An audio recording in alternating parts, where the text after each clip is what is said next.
أعوذ بالله من الشيطان الرجيم.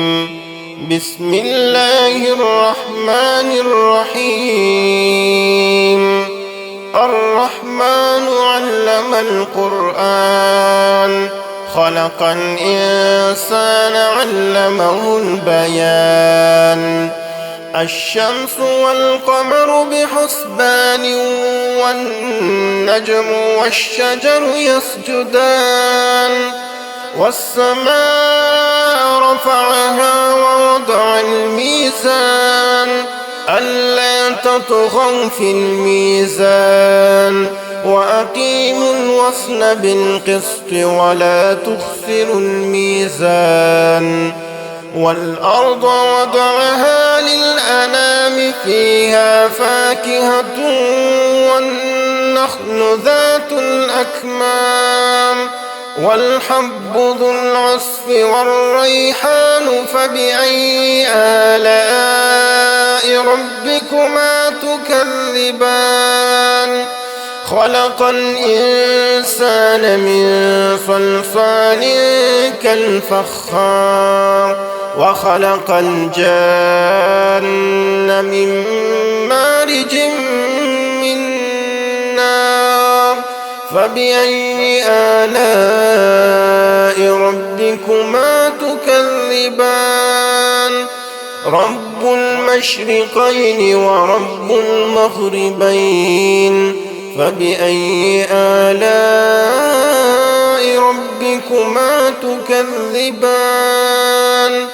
مرج البحرين يلتقيان بينهما برزخ لا يبغيان فبأي آلاء ربكما تكذبان.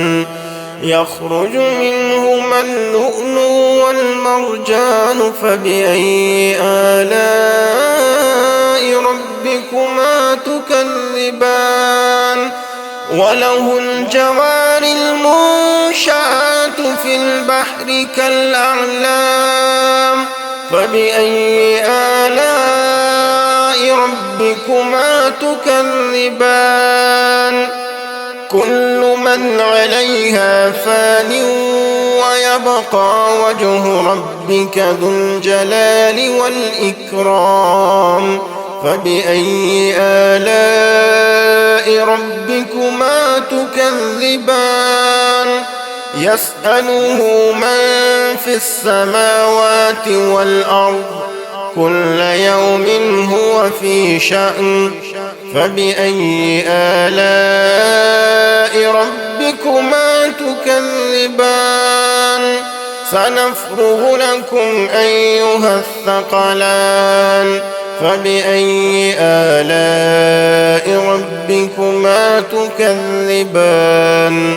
يا معشر الجن والإنس إن استطعتم أن تنفذوا من أقطار السماوات والأرض فانفذوا لا تنفذون إلا بسلطان فبأي آلاء ربكما تكذبان.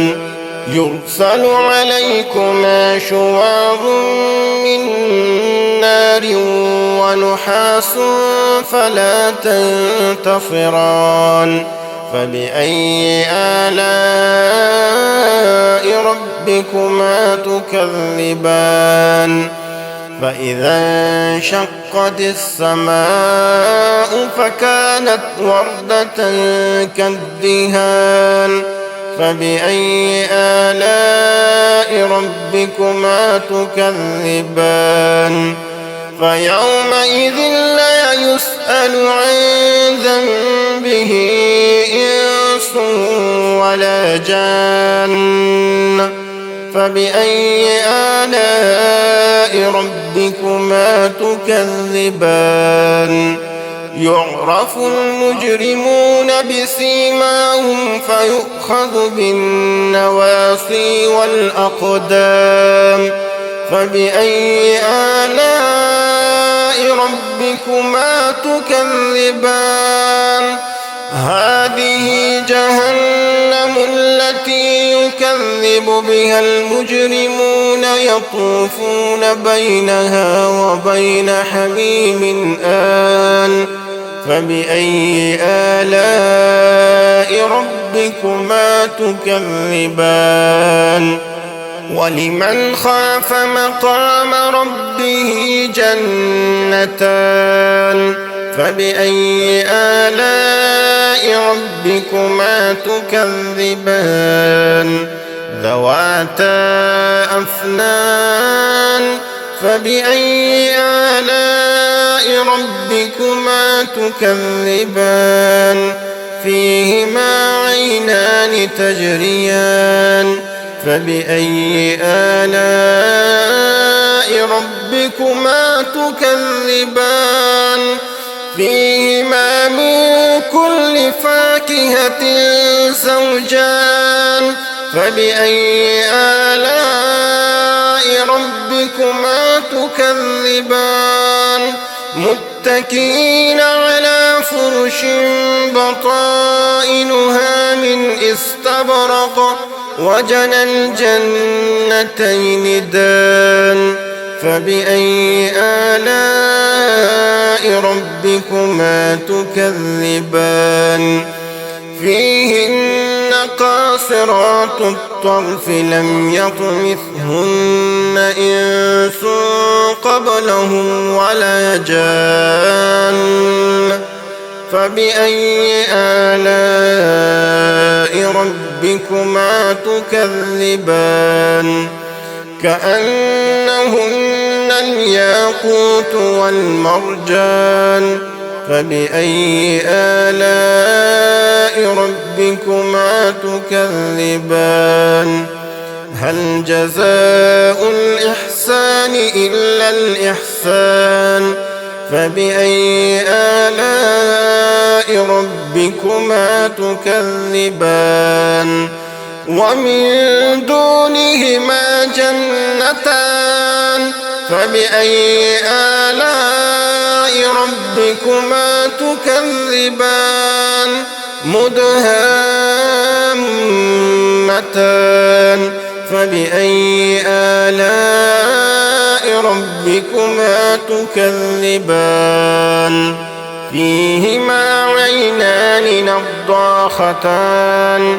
فبأي آلاء ربكما تكذبان فيهما فاكهة ونخل ورمان فبأي آلاء ربكما تكذبان فيهن خيرات حسان فبأي آلاء ربكما تكذبان حور مقصورات في الخيام فبأي آلاء ربكما تكذبان لم يطمثهن إنس قبلهم ولا جان فبأي آلاء ربكما تكذبان